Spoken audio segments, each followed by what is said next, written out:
പല്ല് നിങ്ങളുടെ ശരീരത്തെ സംരക്ഷിക്കുമോ? Hidden dental secrets. പല്ല് നോക്കി നിങ്ങളുടെ മൊത്തത്തിലുള്ള ആരോഗ്യം പ്രെഡിക്റ്റ് ചെയ്യാൻ സാധിക്കും.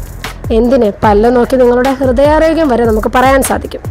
അതുകൊണ്ട് തന്നെ ഇന്നത്തെ നമ്മുടെ വീഡിയോ വെറും ഒരു ഓറൽ ടിപ്സ് പറയുന്ന വീഡിയോ അല്ല. വീഡിയോ പൂർണ്ണമായിട്ടും കാണുവാൻ എല്ലാവരും ശ്രദ്ധിക്കുക. ഞാൻ ഡോക്ടർ ഷമി, നിങ്ങളുടെ ഡെന്റിസ്റ്റ്. പല്ല് ക്ലീൻ ആക്കുന്നത് കൊണ്ട് എല്ലാം തീർന്നോ? ഇല്ല. നിങ്ങളുടെ വായ നിങ്ങളുടെ ശരീരത്തിൻ്റെ മിററാണെന്ന് നിങ്ങൾ അറിയുക. ഒരു ഡോക്ടർ ആദ്യം നോക്കുന്നത് ആ പേഷ്യൻറ്റിൻ്റെ വായിലായിരിക്കും.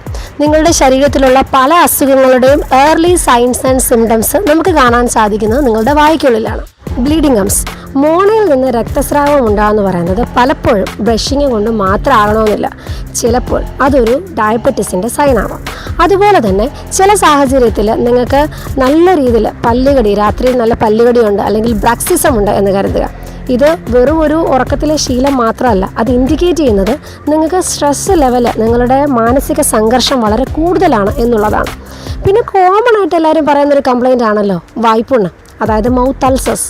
ആവർത്തിച്ച് മൗത്ത് അൾസേഴ്സ് വരുന്നു എന്ന് പലരും പറയാറുണ്ട്. പലരും പറയുന്നത് വൈറ്റമിൻ ഡെഫിഷ്യൻസിയാണ് അല്ലെങ്കിൽ ബി കോംപ്ലക്സിൻ്റെ കുറവാണ്. അതെ, അതുമൂലം ഉണ്ടാകാം. പക്ഷേ എപ്പോഴും ആവർത്തിച്ച് വരുന്ന വായ്പുണ്ണുകൾ വെറും ഒരു വൈറ്റമിൻ ഡെഫിഷ്യൻസി മാത്രമല്ല. മേ ബി അത് വേറൊരു പ്രോബ്ലം, അതായത് നിങ്ങളുടെ ഒരു സ്ട്രെസ് ലെവലിലോ ഹോർമോണൽ ലെവലിലോ വരുന്ന വ്യത്യാസങ്ങളായിരിക്കാം ഇൻഡിക്കേറ്റ് ചെയ്യുന്നത്. ബാഡ് ബ്രെത്ത് ഉണ്ട്, വായ്നാറ്റമാണ്, ബ്രഷിങ് പ്രോപ്പറല്ല, അല്ലെങ്കിൽ കഴിക്കുന്ന ആഹാരങ്ങളാകാം, ഉള്ളിയോ വെളുത്തുള്ളിയോ കൂടുതലായിട്ട് കഴിക്കുന്നത് കൊണ്ടാകാം എന്നൊക്കെ നമ്മൾ പറയാറുണ്ട്.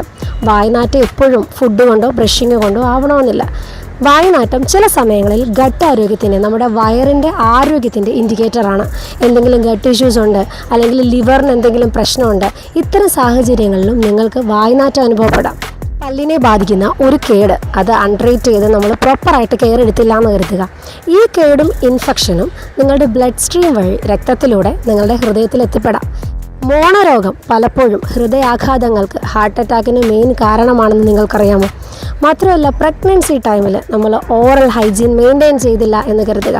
ഇത് കുഞ്ഞിൻ്റെ ആരോഗ്യത്തെ പൂർണ്ണമായിട്ടും ബാധിക്കുന്നു.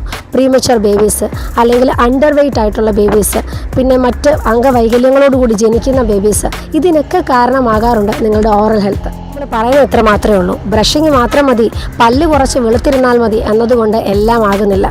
ബ്രഷിങ് കൊണ്ട് നിങ്ങളുടെ പല്ല് വെളുക്കാം, പക്ഷേ അതിനൊപ്പം തന്നെ മോണയുടെ ആരോഗ്യം നോക്കണം, വായിലെ ടങ്ക് ഉൾപ്പെടെയുള്ള മറ്റാരോഗ്യങ്ങൾ നോക്കണം.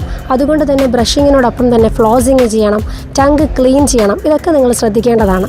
പിന്നെ 6 മാസത്തിലൊരിക്കൽ നിങ്ങൾ ഒരു ഡെൻ്റൽ ചെക്കപ്പ് എടുക്കുകയാണെന്നുണ്ടെങ്കിൽ നിങ്ങൾക്ക് കാണാൻ സാധിക്കാത്ത ഹിഡൻ ആയിട്ടുള്ള പല പ്രശ്നങ്ങളും നിങ്ങൾക്ക് കണ്ടെത്താൻ സാധിക്കും. നമ്മൾ വിചാരിക്കും പല്ല് വേദന വരുമ്പോൾ മാത്രമാണ് ഒരു ഡെൻറ്റിസ്റ്റിനെ അല്ലെങ്കിൽ ഡോക്ടറെ കണ്ട് ചെക്ക് ചെയ്യാന്നുള്ളത്. ഒരിക്കലും അങ്ങനെയല്ല. നിങ്ങളറിയാത്ത പല ഹിഡൻ ചേഞ്ചസും ഒരു ഡോക്ടറിനെ കൊണ്ട് മാത്രമേ ഐഡൻറ്റിഫൈ ചെയ്യാൻ പറ്റുള്ളൂ. ഈ വീഡിയോ നിങ്ങളിൽ പലർക്കും യൂസ്ഫുൾ ആകുന്നു എന്ന് തന്നെ വിചാരിക്കുന്നു. ഇതിൽ പറഞ്ഞ ചില കാര്യങ്ങളെങ്കിലും ഓറൽ ഹെൽത്തിൻ്റെ ഇമ്പോർട്ടൻസ് മനസ്സിലാക്കാൻ നിങ്ങളെ സഹായിച്ചു എന്ന് കരുതുന്നു. അപ്പോൾ നിങ്ങളുടെ സ്മൈൽ എന്ന് പറഞ്ഞു കഴിഞ്ഞാൽ ജസ്റ്റ് ലുക്ക് മാത്രമല്ല, അതിന് പിന്നിൽ നിങ്ങളുടെ ഹെൽത്ത് സ്റ്റോറി കൂടെ ഉണ്ട്. ഇഗ്നോർ ചെയ്താൽ അതുമൂലം ഉണ്ടാകുന്ന സൈലൻറ്റ് ഡാമേജസ് മേ ബി വലുതായിരിക്കാം. ഇതുപോലെയുള്ള ടിപ്സ് ആൻഡ് ട്രിക്സിന് വേണ്ടി ചാനൽ ഫോളോ ചെയ്യാൻ മറക്കണ്ട. സബ്സ്ക്രൈബ് ചെയ്യാത്തവർ സബ്സ്ക്രൈബ് ഒന്ന് ചെയ്ത് വെച്ചോളൂ. വീണ്ടും ഇതുപോലെയുള്ള മറ്റു വീഡിയോസിലൂടെ കാണും വരെ ബൈ.